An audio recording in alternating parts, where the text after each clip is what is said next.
Hey guys, welcome back to the channel. So today I'll be doing some custom invincible battle beasts. Actually more like updating my old battle beasts. I've had these since 2023, so there's a lot of things that I could improve on. The head sculpts that I'll be using are from STL Custom Collections, Hide in 3D, and Orbus 22. The armor kits are by J Serion 3D and Hide in 3D.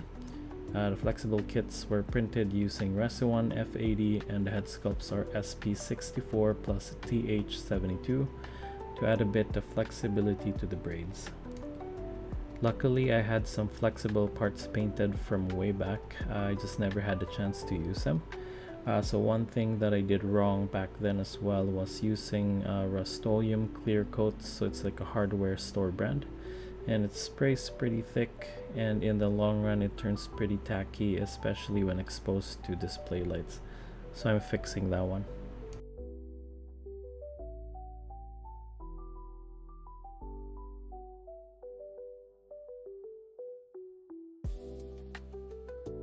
Alright, so I used the McFarlane Mongol body for these ones. As you'd see, the neck and the head are all one piece, so you'll have to print out or substitute a neck piece for it. I think for one I used the Killer Croc bracers and it fits pretty well.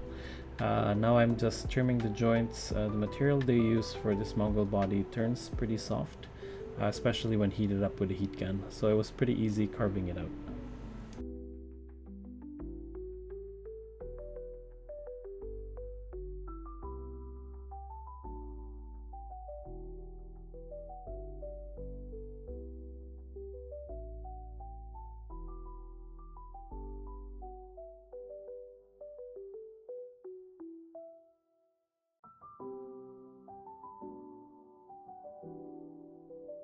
I did sculpt parts of the forearms when I made these, as I wanted a more comic accurate look. I think I used a milliput back then.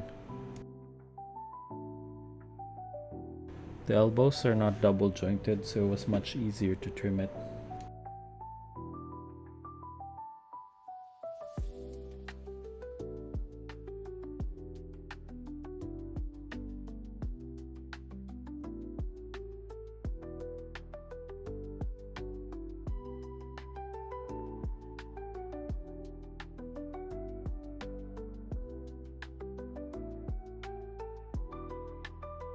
Alright, looks like we're ready to paint. I think the hardest part of doing this custom is that they're just way too big. So even the alligator clips that I have are not enough to hold it up. But it'll work pretty well. Okay, so again, I'm just applying some matte varnish so paint would stick a little better.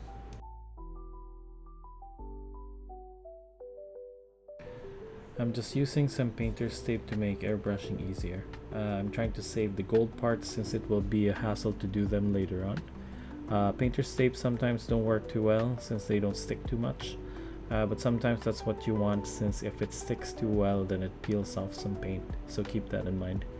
You can also use sticky putty for masking, but you'd need a lot of it.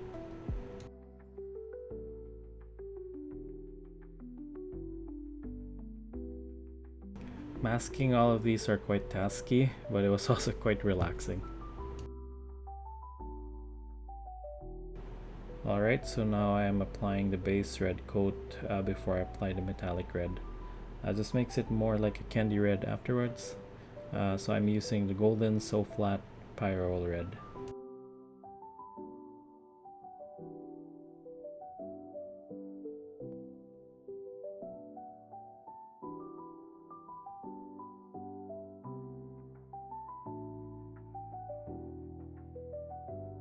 So for the metallic red, I'm using Turbodork Redrum, which I'm thinning a little bit with some Vallejo airbrush thinner.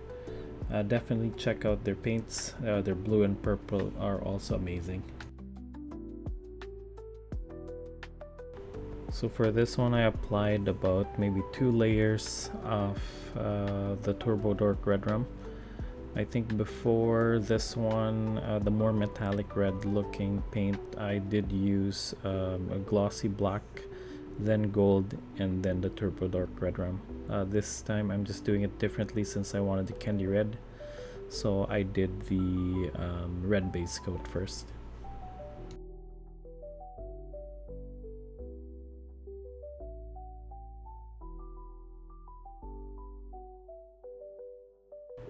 So just cleaning up the oversprays that then cover with painter's tape. So it's pretty easy since the color that I'm changing it with is just black.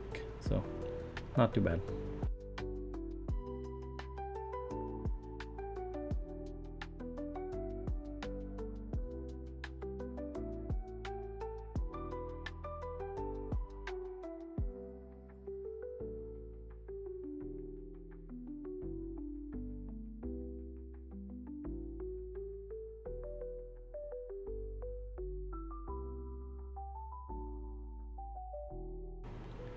So I'm just manually painting the other metallic details of this figure.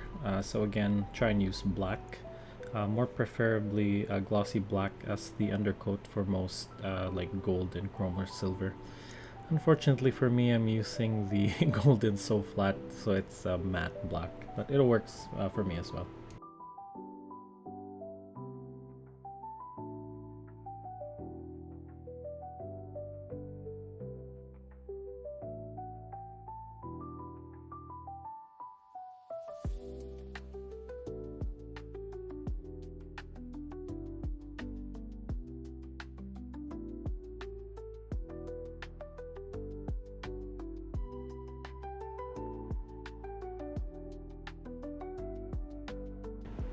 For Battle Beast's color, I decided to do gray primer, then added the darker gray shading.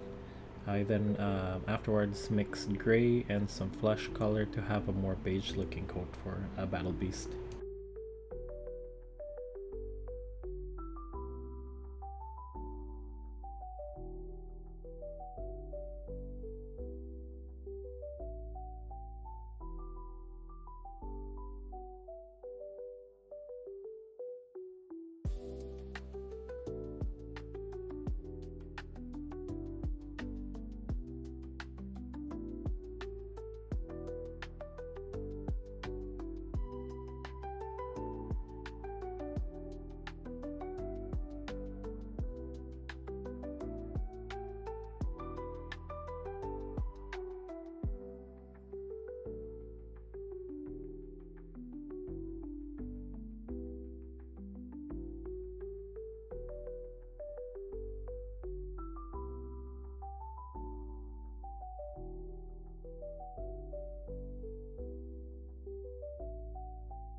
To show the details of the hair and the braids, I decided to add some black washes.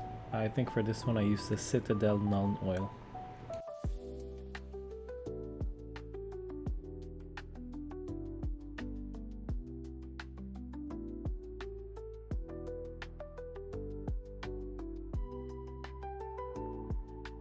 So I'm just dry brushing some gray to tone down the effects of the washes. Kind of blends the hair a little bit better.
So for the black arm sleeves, I just painted it on. I could not find any soft goods for it online.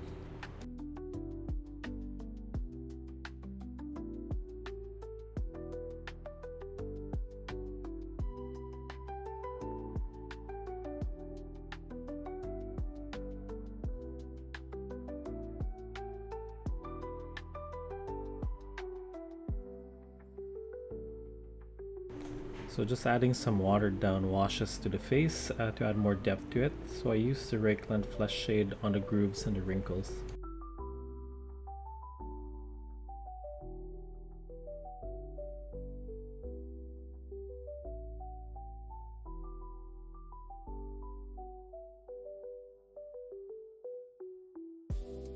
Just adding some metallic details, so I'm using Citadel Lead Belcher for a gunmetal look, and then the Retributor armor for the gold. And I'm also dry brushing some silver as well to mimic some wear to the armor.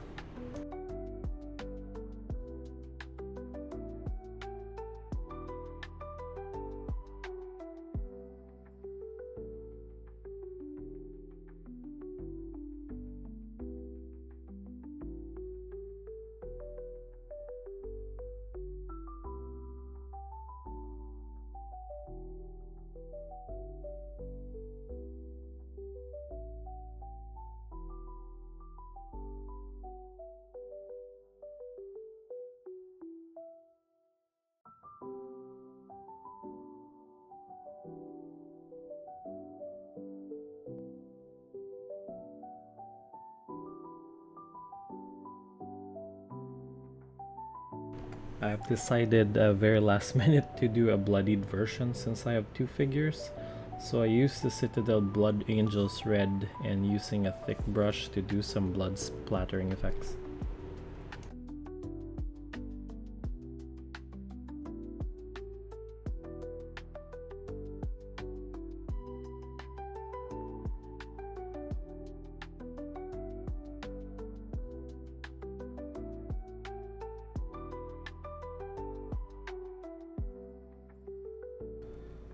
So just finishing up some minor details in the chest that I forgot to do, and then I'll be applying some Mr. Super Clear spray afterwards to seal it.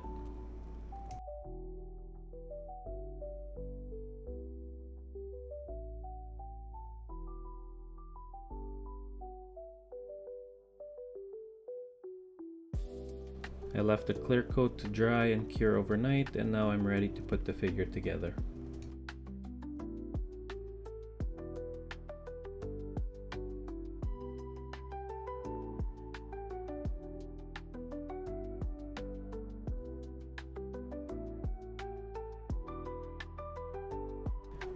I'm just gluing the 3D printed armor parts to the belt or diaper piece, and same with the hands since it won't have a peg.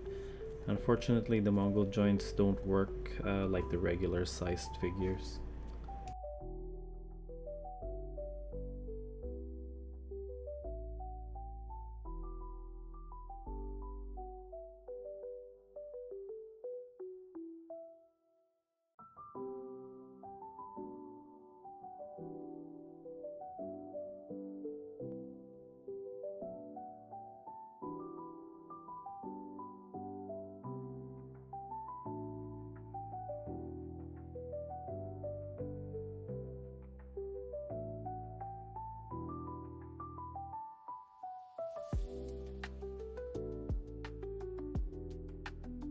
Alright, here's my updated Battle Beast. One more comic accurate looking one with the armor pieces, and the other one is more like my version of it. Might do more invincible characters in the future, so let me know in the comments what you want to see next. Thanks again for watching. Bye!